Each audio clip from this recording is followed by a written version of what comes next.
नमस्कार दोस्तों, पढ़ाकू क्लासेस के YouTube चैनल पर आप सभी लोगों का पुनः एक बार स्वागत है। आज हम चर्चा करने वाले हैं दिल्ली पुलिस के प्रीवियस ईयर क्वेश्चन पेपर के बारे में। आज हम कौन सा क्वेश्चन पेपर यहाँ पर करने वाले हैं, तो देखिएगा आज का जो क्वेश्चन पेपर है हम सॉल्व करेंगे यहाँ पे 14/11/2023 के सेकेंड शिफ्ट का पेपर सॉल्व करेंगे, क्योंकि इससे पहले हमने फर्स्ट शिफ्ट का पेपर सॉल्व कर लिया। तो आज हमारे लिए बहुत ही इंपॉर्टेंट क्वेश्चन क्या क्या है जो आपके एग्जाम में पूछे गए हैं, आज हम उसका सारा तोड़ फोड़ करने वाले हैं। तो तोड़ फोड़ कैसे करेंगे, उसका पोस्टमार्टम कैसे करेंगे, तो देखते हैं। कह रहा है आपका कजली तीज। कजली तीज भारत के किस राज्य का सांस्कृतिक धरोहर है? यानी Kajli Teej is the culture festival of which Indian state, यानी भारत के किस राज्य में कजली तीज मनाया जाता है? ऑप्शन है राजस्थान, बी ऑप्शन है आपका गोवा, और सी ऑप्शन है आपका पश्चिम बंगाल, और डी ऑप्शन है आपके महाराष्ट्र। यदि हम बात करते हैं कजली तीज की, तो यह मनाया जाता है राजस्थान। राजस्थान में एक जगह है जिसका नाम है बूंदी शहर। क्या नाम है? बूंदी शहर है। बूंदी शहर में इसको मनाया जाता है। ठीक है, राजस्थान के बूंदी शहर में कजली तीज मनाया जाता है। इस कजली तीज को अन्य नाम, इस कजली तीज का अन्य नाम भी लिख लीजिएगा। अन्य नाम बेटा, इस कजली तीज का अन्य नाम इसे कजरी तीज भी कहते हैं। कुछ लोग इसे कजरी तीज के नाम से भी जानते हैं। किस नाम से? कजरी तीज के नाम से भी जानते हैं। और इसका एक और अन्य नाम है जिसे हम कहते हैं कि सतुरी तीज। क्या? सतुरी तीज के नाम से भी इसे जाना जाता है। ठीक है, और यह क्यों मनाया जाता है? तो मनाने का रीजन है, यह जो कजली तीज है किस भगवान को समर्पित है, यानी किस देवी देवता को समर्पित है? तो लिखिएगा भगवान शिव को समर्पित है। भगवान शिव को समर्पित है। और किस देवी को समर्पित है? तो देवी का नाम है माता पार्वती। माता पार्वती को यह क्या है? समर्पित है। कब मनाया जाता है? तो बरसात के मौसम में। बरसात के मौसम का जब आगमन होता है तो उसी टाइम पर यह क्या किया जाता है?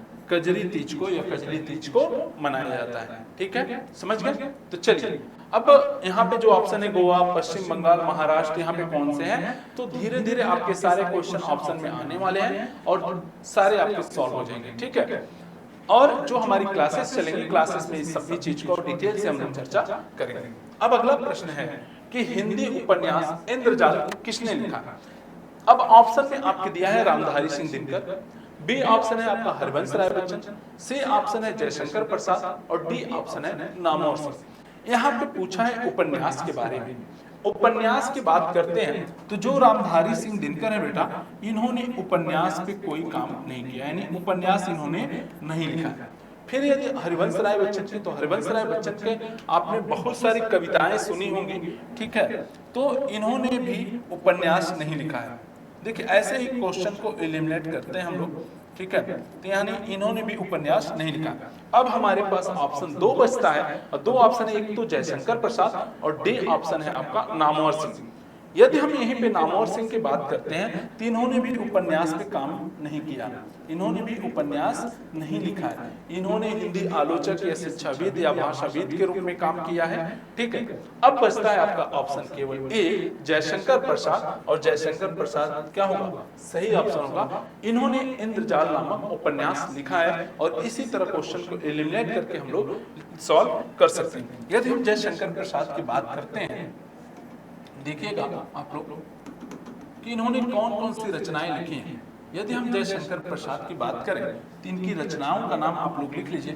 पहला रचना का नाम लिखिए इंद्रजाल। क्या है? इंद्रजाल।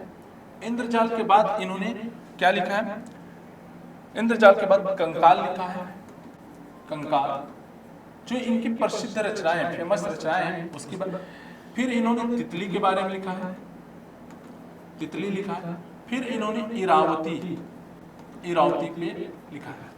यदि हम हरिवंश राय बच्चन की बात करें, देखिए हरिवंश राय बच्चन,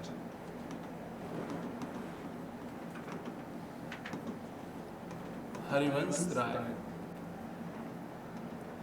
बच्चन यदि हम हरिवंश राय बच्चन की बात करें तो हरिवंश राय बच्चन ने उपन्यास तो लिखा नहीं, आपको बता ही दिया है। तीनों ने क्या लिखा है हरिवंश राय बच्चन जी ने, तो हरिवंश राय बच्चन जी की जो कविता है, इन्होंने कविता पर काम किया है, आपको बताया ही था, और इन्होंने आत्मकथा लिखा है, कविता और आत्मकथा लिखा है। रचनाओं की बात करें हरिवंश राय बच्चन की, तो इन्होंने देखिएगा क्या भूलूं क्या याद करूं, क्या आप लोगों ने बचपन में इसको पढ़ा भी होगा, 6 या 7 में था, क्या भूलूं क्या याद करूं, क्या भूलूं क्या याद करूं। फिर एक और इनकी कविता थी जिसका नाम था नीड़ का निर्माण फिर, नीड़ का निर्माण, ये भी आप लोगों ने 7th 8th के क्लास में पढ़ा होगा। ठीक है, ये था हरिवंश राय बच्चन की। अब हम बात करते हैं कि रामधारी सिंह दिनकर, आपका जो पहला ऑप्शन था रामधारी सिंह दिनकर, तो रामधारी सिंह जी हैं, ठीक है, रामधारी सिंह दिनकर आप लोग समझ जाइएगा। ठीक है, तो यदि हम रामधारी सिंह दिनकर की बात करें तो रामधारी सिंह दिनकर ने उपन्यास तो लिखा नहीं है, इनकी हम रचनाओं की बात करें तो कुरुक्षेत्र महाभारत से लिया गया है, कुरुक्षेत्र लिखा। फिर उन्होंने इसी कुरुक्षेत्र में रश्मि रथी, यानी जब अभी महाभारत स्टार्ट नहीं होता है तो रश्मि रथी पे इन्होंने लिखा है, और उर्वशी। अभी हम चर्चा करेंगे कि जो कुरुक्षेत्र है, आप लोग को पता है कि कुरुक्षेत्र यानी कौरव और पांडवों के बीच में युद्ध की कहानी है, जिसमें मीडिएटर के रूप में दोनों युद्ध ना हो पाए तो भगवान कृष्ण समझाने की कोशिश करते हैं, उस पे लिखा है। फिर जब भगवान कृष्ण दुर्योधन को समझाने के लिए जाते हैं राज दरबार में, और वहां पे धृतराष्ट्र वगैरह सभी लोग बैठे रहते हैं, भीष्म पितामह बैठे रहते हैं, उनसे कहते हैं कि पांडवों को कुछ क्या करिए कि ना कुछ ज्यादा दे सकते हैं, राजपाट नहीं दे सकते हैं, तो कम से कम उन्हें 5 गांव ही दे दिया जाए। इस पे भी दुर्योधन नहीं मानता है, तो भगवान कृष्ण दूत बन के जाते हैं और उनको बांधने चलता है जब दुर्योधन, तो भगवान श्री कृष्ण कहते हैं कि जो जंजीर से, जिस जंजीर से मुझे बांधने चला है, तो क्या तू जंजीर बड़ा करके लेके आया है जिससे मुझे बांधा जा सकता है। तो उसी पर यह लिखा हुआ है, और कई ऐसे हमारे जो एक्टर्स हैं जो पोएट करते हैं, तो उन्होंने रश्मि रथी को बहुत अच्छे से एक्सप्लेन किया हुआ है। ठीक है, चलिए ये हो गया रामधारी सिंह दिनकर। अब हम रामधारी सिंह दिनकर के बाद आगे बढ़ते हैं, हमारे बचते हैं नामवर सिंह। तो नामवर सिंह के बारे में आपको बता दिया, इन्होंने शिक्षाविद हैं, भाषाविद हैं, इस सब पे कहानियां लिखी हुई। अब हमारा अगला प्रश्न है कि देखिएगा अगला प्रश्न क्या कह रहा है। अगला प्रश्न कह रहा है कि भारत ने पहली बार एशियाई खेलों की मेजबानी कब की थी। जब एशियाई खेल की बात करें, एशियन गेम की बात कर रहे हैं यहाँ पे, यानी when did Indian hosted the Asian game for the first time, तो भारत ने पहली बार एशियन गेम की जो प्रारंभ की थी वह किया था 1951। कब किया था? 1951, यानी 1951 में किया था। कहां पे किया था? न्यू दिल्ली, न्यू दिल्ली में किया था। ठीक है, अब इसमें कितने देशों ने भाग लिया था उसकी बात करते हैं। तो एशियन गेम में कुल 11 कंट्री, कुल 11 कंट्री ने इसमें भाग लिया हुआ था। ठीक है, इसकी शुरुआत 1991 में हुई, जिसमें 11 देशों से 489 एथलीटों ने 489 एथलीट इसमें क्या किए थे? भाग लिए थे। और इसमें कुल 8 खेल यानी 8 गेम्स क्या थे इसमें शामिल थे। ठीक है, जिसमें भारत को आप देखेंगे, भारत ने इस खेल में लगभग देखेंगे 15 स्वर्ण जीता था और 16 रजत पदक, 16 रजत के साथ साथ इसने 20 कांस्य पदक भारत ने इस पहले एशिया गेम में जीता हुआ था। ठीक है, तो बड़े ध्यान से और बड़े आराम से क्वेश्चन को सॉल्व कीजिए, हर चीज को टॉपिक आपका यहीं से हम क्लियर कर देंगे। ठीक है, चलिए आगे बढ़ते हैं।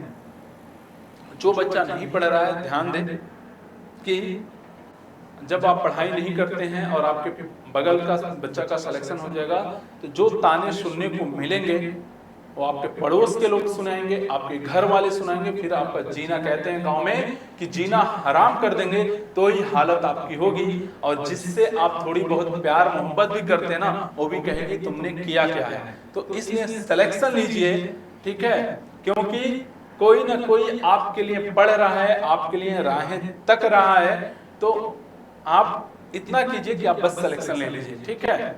चलिए आगे बढ़ते हैं और हमारा जो प्रश्न है कि विनाश, अपक्षय, घुलना, वर्षा, शिवालिकीकरण किन चट्टानों के निर्माण की प्रमुख भूवैज्ञानिक प्रक्रिया है। ऑप्शन ए कह रहा है अवसादी चट्टान, बी ऑप्शन कह रहा है आग्नेय चट्टान, सी ऑप्शन कह रहा है उपपरिवर्तित चट्टान और डी ऑप्शन कह रहा है परिवर्तित चट्टान। तो बताइए इस प्रश्न का जवाब क्या होगा। इस प्रश्न का आप लोग जवाब दीजिए। देखिए, ये जो विनाश की प्रक्रिया होती है, हमने बताया था आग्नेय चट्टान, जब इससे पहली क्लास हुई थी तो वहां पे बताया था आग्नेय चट्टान का निर्माण कैसे होता है। तो ऐसे ही करते हैं। आग्नेय चट्टान क्या होगा, एलिमिनेट करिए, होगा ही नहीं। परिवर्तित चट्टान जो क्या है, दूसरे रूप में परिवर्तित हो जाती है, तो ये भी नहीं होगा, ठीक है। उपपरिवर्तित चट्टान, ये भी नहीं होगा। बचता है आपकी अवसादी चट्टान।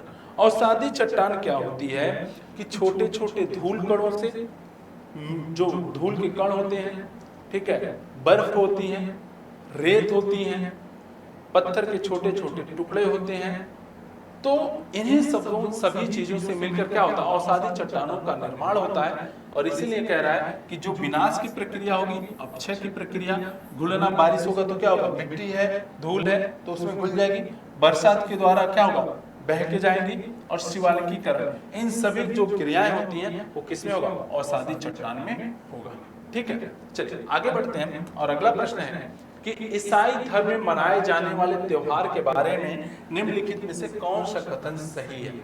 क्वेश्चन यहाँ पे ध्यान दीजिएगा, जब भी इस तरह के क्वेश्चन पूछेगा तो कभी कभी बोल लेता है कि निम्नलिखित में से कौन सा कथन सही नहीं है, ठीक है। यदि सही नहीं है तो इसको भी ध्यान दीजिएगा, लेकिन यहाँ पे पूछा है सही की बात कर रहे हैं। ए ऑप्शन आपका कह रहा है कि ईस्टर यीशु मसीह के पुनरुत्थान का उत्सव है। पुनरुत्थान का उत्सव का मतलब है ईसा मसीह के जन्म से लेकर किया गया, यानी जो ईस्टर त्योहार है ये गुड फ्राइडे के लिए मनाया जाता है। यानी जो गुड फ्राइडे होता है हमारा, ठीक है, यानी यीशु की मृत्यु के बाद तीसरे दिन, जब यीशु मसीह का जब वो मरे थे, तो गुड फ्राइडे जो होता है,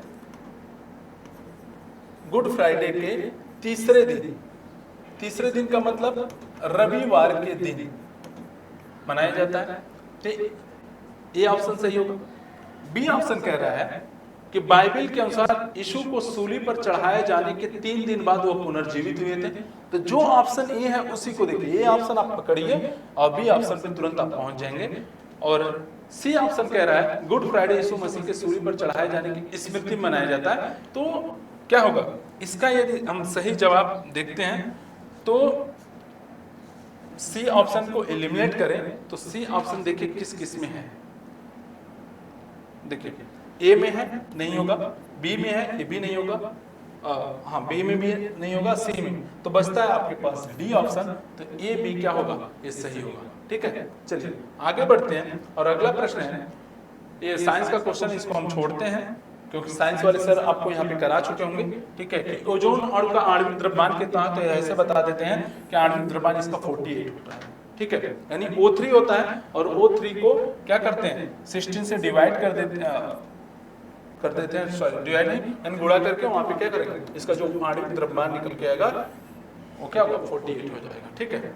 चलिए आगे बढ़ते हैं और अगला प्रश्न है कि प्रसिद्ध दक्षिण भारतीय महाकाव्य शिल्पदिकारम क्या है, शिल्पदिकारम मूल रूप से किस भाषा में लिखा गया। यदि हम शिल्पदिकारम की बात करें तो ऑप्शन ए है संस्कृत, बी ऑप्शन कह रहा है तमिल, सी ऑप्शन कह रहा है मलयालम और डी ऑप्शन कह रहा है तेलुगु। यदि हम यहाँ पर बात करते हैं शिल्पदिकारम की, तो शिल्पदिकारम क्या है, तमिल भाषा में लिखी गई है। अब ये किसके लिए है, देखिएगा जो शिल्पदिकारम है ये एक जैन भिक्षु है, जैन भिक्षु जिनका नाम मिलता है इलांगो अडिगल। क्या नाम है इनका? इलांगो अडिगल। इलांगो अडिगल। और इसमें नूपुर की कहानी के बारे में बताया गया है। ठीक है, नूपुर की कहानी, नूपुर का मतलब होता है कहीं पे मेहंदी भी कहा जाता है, लेकिन यहाँ पर पायल की कहानी है। क्या है? एक पायल की कहानी है, उसी के बारे में, यानी किसी के द्वारा पायल को चुरा लिया जाता है, ठीक है, और इसका आरोप नायिका के ऊपर लगा दिया जाता है। तो उसी से संबंधित एक कहानी है शिल्पाधिकार। ठीक है, चलिए आगे बढ़ते हैं। और अगला है झल्ली भारत के किस राज्य का एक लोक नृत्य है?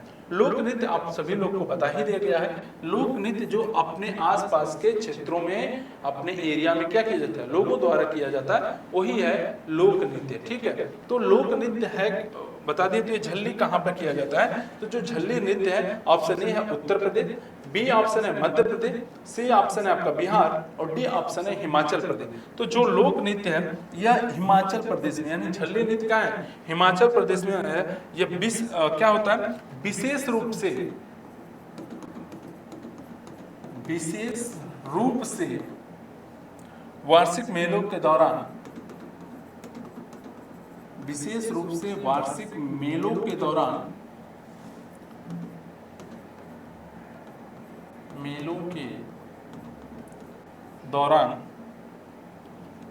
चंबा क्षेत्र की महिला है। जो हिमाचल प्रदेश में एक क्षेत्र है जिसका नाम है चंबा, चंबा क्षेत्र की महिलाओं द्वारा, चंबा क्षेत्र की महिलाओं द्वारा इसको किया जाता है। ठीक है, और यदि हम यहीं पे उत्तर प्रदेश का लोक नृत्य की बात करें तो उत्तर प्रदेश का आपको पता है कथकली होता है, कथकली है, कजरी है, कथकली, कजरी, रामलीला, रासलीला, ठीक है, नौटंकी, ये सभी चीज क्या है, उत्तर प्रदेश के। यदि हम मध्य प्रदेश की बात करें तो बोल लिख लीजिएगा बेटा, जो जो नाम ले रहा हूं। मध्य प्रदेश की बात करें, राई वहां पे किया जाता है। राई नहीं, तभी ये क्वेश्चन आपको हो सके तो आगे मिले या किसी न किसी पेपर में मिलेगा, तो ध्यान दीजिएगा। राई है। मटकी की बात करें, किया जाता है। एक है ज्वारा, ठीक है, बधाई है, सौरा है, कांडा, कई प्रकार के लोक नृत्य मध्य प्रदेश में जनजातियों द्वारा वहां पर किया जाता है, लोकल लोगों द्वारा किया जाता है। अब हम आया आपका बिहार। तो बिहार के लोगों का जो है, एक होता है जाट जाटी, जिसे लोग जाट जाकिन भी कहते हैं, जाट जाटी। जाट जाटिन के साथ साथ झिझिया, झिझिया की बात करें, विदेशिया की बात करें, और कजरी यहाँ पर भी किया जाता है, कजरी। और एक धोबिया डांस होता है, धोबिया नृत्य। ये धोबी समुदाय द्वारा जो होते हैं, जो कपड़े लोग धोते हैं, उनके समुदाय द्वारा इस नृत्य को किया जाता है। ठीक है, चलिए अब आगे बढ़ते हैं। और हमारा अगला प्रश्न है कि देखिएगा प्रश्न क्या कह रहा है। क्वेश्चन नंबर 9 ये कह रहा है संगीतकार भजन सुपारी, जो यानी एक संगीतकार हैं जिनका नाम है भजन सुपारी। भजन सुपारी को संतूर के उस्ताद थे, और वह किस घराने से संबंधित थे। देखिए आपके क्वेश्चन में कितने सारे चीज यहाँ पर दे रहा है। पहला कह रहा है कि जो भजन सुपारी हैं वे एक क्या थे, संगीतकार थे, यानी गीत वगैरह भी गाते थे। दूसरा, यह संतूर भी बजाते थे। तीसरा यहाँ से पूछा है कि किस घराने से संबंधित है, तो ऑप्शन ए है मल्हार बजाते थे, मल्हार घराना। बी ऑप्शन है बनारस घराना, सी ऑप्शन है पंजाब, और डी ऑप्शन है सूफियाना घराना। यदि हम संगीतकार भजन सुपारी की बात करें तो ये सूफियाना घराने से संबंधित है। किस घराने से? सूफियाना घराने से संबंधित है। ठीक है, चलिए आगे बढ़ते हैं। और अगला प्रश्न है आपका, अगला प्रश्न है उत्तर भारत में रबी मौसम में उगाई जाने वाली फसल की पहचान करना है। यानी उत्तर भारत में कौन सी ऐसी फसल है जो रबी की फसल है। तो याद करिएगा कि आपके गांव में या आपके किसी दोस्त का नाम क्या होगा, रवि होगा। और रवि को ऐसे याद कीजिएगा कि रवि क्या करता है, गेहूं ज्यादा खाता है, यानी रोटी ज्यादा खाता है। रवि आपका दोस्त है, आपके गांव में है, ठीक है, कोई भी है रवि नाम का लड़का, वो क्या करता है, गेहूं बहुत ज्यादा खाता है। तो इस ट्रिक से याद कीजिएगा कि गेहूं के समय में कौन कौन सी फसलें पाई जाती हैं, और रवि की, गेहूं क्या है, रवि की फसल है। तो चावल की यदि बात करें तो चावल आपका खरीफ का फसल आ जाता है, ठीक है। अब बात कर रहे हैं कपास की, ठीक है, क्या बात कर रहा है, कपास की बात करता है, तो ये भी आपका खरीफ की फसल है। चना आपका क्या है, चने की बात करें तो चना उसी टाइम पे जो हमने बताया रवि बहुत खाता है, तो ये आपका रवि की फसल हो जाएगी, किसका, रवि का फसल हो जाएगा। और बाजरा, ठीक है। तो इस तरह जो हमारा सही जवाब होगा क्या होगा, चना हो जाएगा, ठीक है, समझ गए। यानी अलसी हो गया, सरसों हो गया, मटर हो गए, ये सारे के सारे क्या हैं, रवि की फसल के अंतर्गत आते हैं। चलिए आगे बढ़ते हैं, और अगला प्रश्न है हमारा कि 2 फीफा फुटबॉल विश्व कपों के बीच की अवधि कितनी होती है। यानी जब कोई फीफा विश्व कप होता है तो उसमें कितने सालों का अंतराल पाया जाता है, कितने वर्षों का। तो ऑप्शन है आपका 3 साल एंड 3 इयर्स, बी ऑप्शन कह रहा है 5 इयर्स, सी ऑप्शन कह रहा है 4 ईयर, और डी ऑप्शन कह रहा है 6 ईयर। तो इसका जो सही जवाब होगा वह होगा 4 इयर्स, यानी 2 फीफा वर्ल्ड कपों के बीच में 4 वर्ष का अंतराल होता है। यानी 4 वर्ष के अंतराल के बाद क्या है, 5वें वर्ष को फीफा वर्ल्ड कप को करा लिया जाता है। तो ऐसे ही क्वेश्चन आपके देख रहे हैं, स्पोर्ट्स से पूछ रहा है, आर्ट और कल्चर के पार्ट से आपके पूछ रहा है, स्टैटिक जीके में आप देखिए कौन से व्यक्ति किस घराने से संबंधित है, कौन व्यक्ति किस वाद्य यंत्र को बजाता है, कौन से लोग यहाँ पर किसने कौन सी कहानी लिखी, कौन सी उपन्यास लिखी। तो यहाँ से प्रश्न आपके पूछे जा रहे हैं, तो खास करके दिल्ली पुलिस के बच्चे ध्यान रखें इस बात, ठीक है। अगला प्रश्न है, अजिता श्रीवास्तव एक प्रसिद्ध लोक गायिका है। अजिता श्रीवास्तव एक प्रसिद्ध लोक गायिका है और उन्हें 2022 में पद्मश्री से सम्मानित किया गया।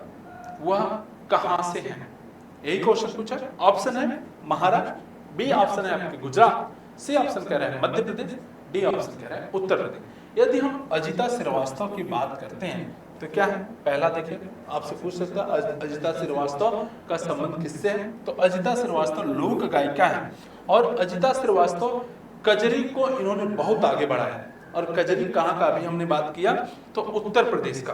तो कजरी कहाँ का है, उत्तर प्रदेश का है, और इसीलिए उन्हें 2022 में क्या किया गया, पद्मश्री सम्मान से सम्मानित किया गया। तो एक चीज आप बार बार ध्यान दीजिएगा कि जो करंट अफेयर की आप तैयारी करेंगे, क्वेश्चन है 2023 क्वेश्चन, और जो आपका क्वेश्चन है वो कब का है, 2022 का। यानी 2022 में इनको क्या मिला है, पद्मश्री मिला है, और वहां से क्वेश्चन उठा के पूछा है। तो यानी दिल्ली पुलिस के बच्चे यह ध्यान रखेंगे कि कम से कम 1 साल का करंट अफेयर आपको तैयार करना है, और तैयार कराने की जिम्मेदारी हमारी।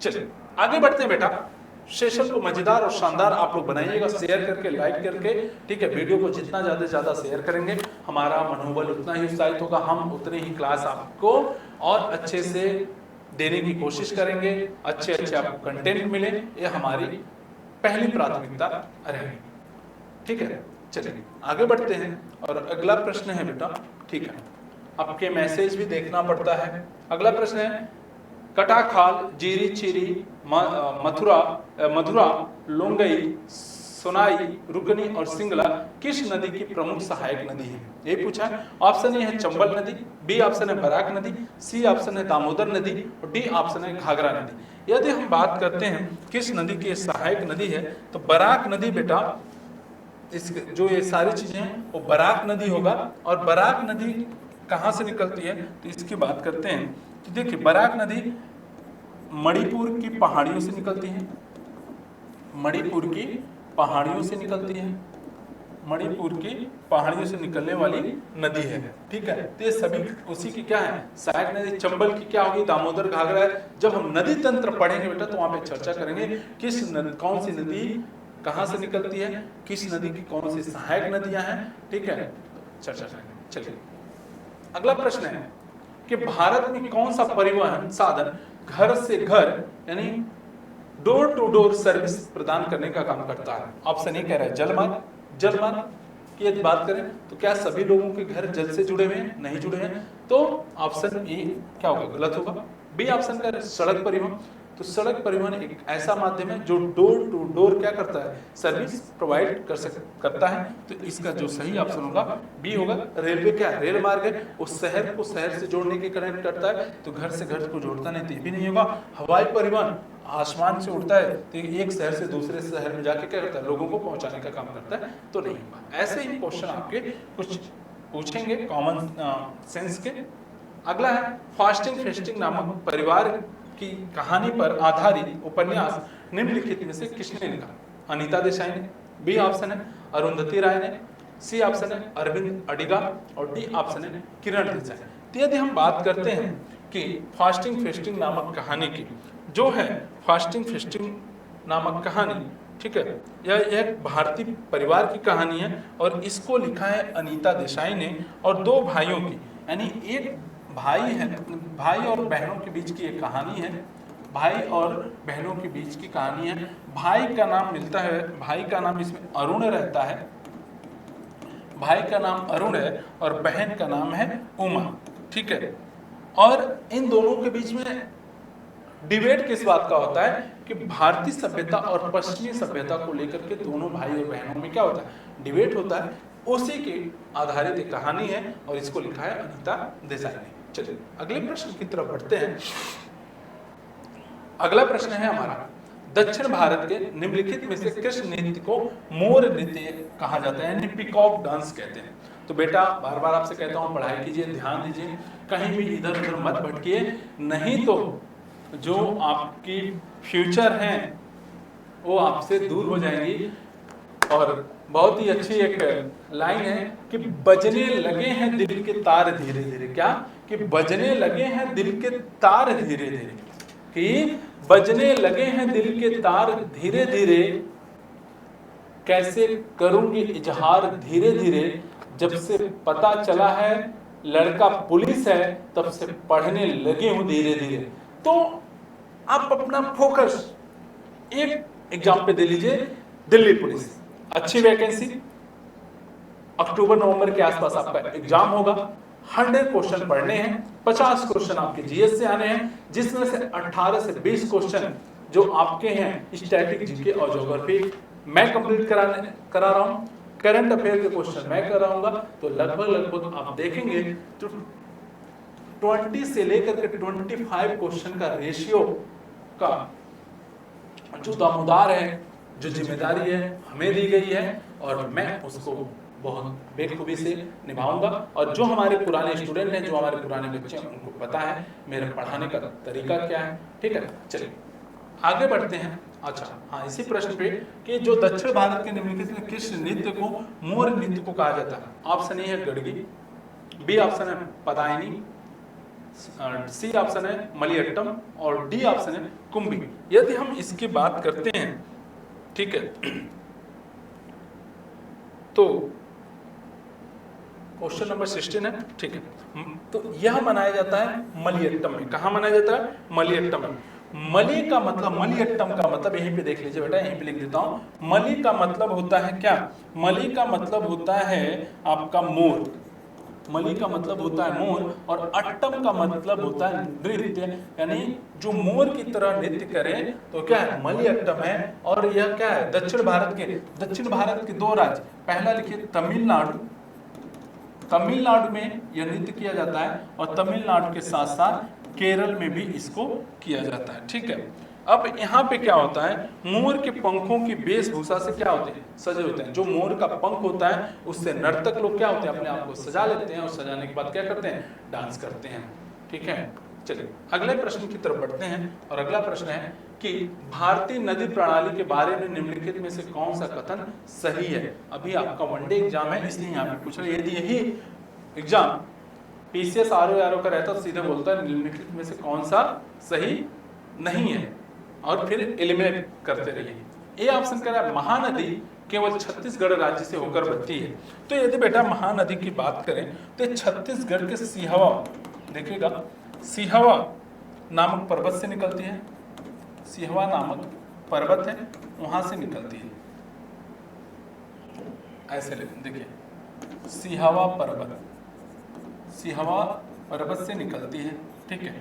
तो अब एलिमिनेट करो बेटा। कह रहा है केवल छत्तीसगढ़ से निकलती है। बेटा केवल नहीं होगा, केवल छत्तीसगढ़ से होकर नहीं निकलते हैं, छत्तीसगढ़ के साथ साथ उड़ीसा से भी वो क्या है, बहती है। समझ गए? तो ए ऑप्शन एलिमिनेट हो गया। कह रहा है सही बताना है, तो ये ऑप्शन होगा नहीं। बी ऑप्शन कह रहा है गोदावरी नदी हरियाणा राज्य से होकर निकलती है।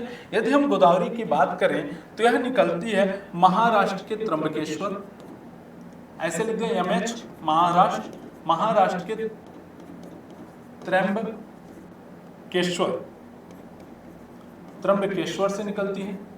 ठीक है, महाराष्ट्र के त्र्यंबकेश्वर से निकलती है। तो क्या बोला, गोदावरी नदी हरियाणा राज्य से होकर बहती है, तो महाराष्ट्र, यानी बी ऑप्शन भी एलिमिनेट हो गया। सी ऑप्शन कह रहा है यमुना नदी गंगा की सहायक नदी है, यमुना नदी गंगा की सहायक नदी है। तो बेटा यमुना नदी गंगा की सहायक नदी तो है ही, ठीक है। यमुना, रामगंगा, यही भी लिख देता हूं, यही इसका ऑप्शन सही होगा। यमुना हो गया, रामगंगा हो गया, रामगंगा के साथ साथ ऐसे रामगंगा, यमुना आपका, उसके बाद घाघरा नदी है, घाघरा के बाद आप देखेंगे गंडक नदी है, गंडक है, कोसी है, सोन है, महानदी है, ठीक है, कोसी है, सोन है, सोन के साथ साथ आपका महानंदा, महानंदा, ये सारी नदियां हैं। ठीक है, सोन नदी पंजाब से निकलती है। तो सोन नदी की बात करते हैं तो सोन नदी मध्य प्रदेश, एमपी के मध्य प्रदेश की कहां से, अमरकंटक से, अमरकंटक। तो जब हमें सब कुछ पता रहेगा तो ऐसे प्रश्न को भी करना क्या है, आसान होगा और कैसे एलिमिनेट कर सकते हैं। चलिए आगे बढ़ते हैं और अगला प्रश्न है कि निम्नलिखित में से कौन भारतीय ओलंपिक संघ AIOA के अध्यक्ष हैं। ठीक है, यानी इंडियन ओलंपिक एसोसिएशन के अध्यक्ष की बात कर रहा है। तो सर दोराबजी टाटा है, बी ऑप्शन उस समय की बात कर रहा है। अब आप लोग कमेंट करके बताइएगा वर्तमान समय में कौन है। यदि हम इनके अध्यक्ष की बात करते हैं तो ए ऑप्शन सही होगा, सर दोराबजी टाटा। तो हम क्वेश्चन को ज्यादा टाइम ना देते हुए आगे बढ़ते हैं। अगला है राम साहेब पांडे को बुंदेलखंड क्षेत्र के राय नृत्य को बढ़ावा देने के लिए पद्मश्री मिला। यह नृत्य किस राज्य से संबंधित है? ऑप्शन ए है राजस्थान, बी ऑप्शन है मध्य प्रदेश, सी है बिहार और डी है आपका छत्तीसगढ़। तो यदि हम बात करते हैं क्वेश्चन नंबर 19 मध्य प्रदेश, यह क्या होगा, मध्य प्रदेश होगा। हमने बात अभी इससे पहले आपसे क्या, राम साहेब पांडे को बुंदेलखंड क्षेत्र के राय नृत्य, बेटा ये राय नृत्य को बढ़ावा देने के लिए मिला है। तो अभी हमने कुछ समय पहले इस पे चर्चा किया हुआ था। ठीक है, चलिए आगे बढ़ते हैं और अगला प्रश्न है कि वॉलीबॉल खेल में लिब्रो एक होता है। लिब्रो का मतलब होता है कि देखते हैं कि एक खिलाड़ी होता है जो अपने प्लेयरों से क्या करता है, सबसे भिन्न कलर की जर्सी पहनता है और एक रक्षात्मक रूप से कार्य करता है। तो यानी रक्षात्मक खिलाड़ी होता है, ठीक है, तो उससे संबंधित है लिब्रो। ठीक है, समझ गए। अब आप लोग बताइएगा जो वॉलीबॉल खेल होता है, वॉलीबॉल खेल में, ठीक है, जो कुल कितने खिलाड़ी होते हैं, इस प्रश्न का आप लोग जवाब दीजिए और देखते हैं अगला हमारा प्रश्न क्या है। तो आज के टॉपिक को हम यहीं पर समाप्त करते हैं। आज के टॉपिक यहीं पे समाप्त होती है। हम उम्मीद करते हैं आप लोगों को क्लास समझ में आई है। आपको अपनी प्रक्रिया, जो भी आपकी प्रतिक्रिया है वो हमें कमेंट करके बताएं। हम आपके सुझाव मानने के लिए तैयार हैं। हमें सुझाव अच्छा लगा, हम आपके उस चीज को एक्सेप्ट करते हैं। आप लोग तब तक खुश रहिए, मस्त रहिए, हंसते और मुस्कुराते रहिए और इसी तरह पढ़ाकू टीम के साथ आप जुड़े रहिए। थैंक यू, धन्यवाद।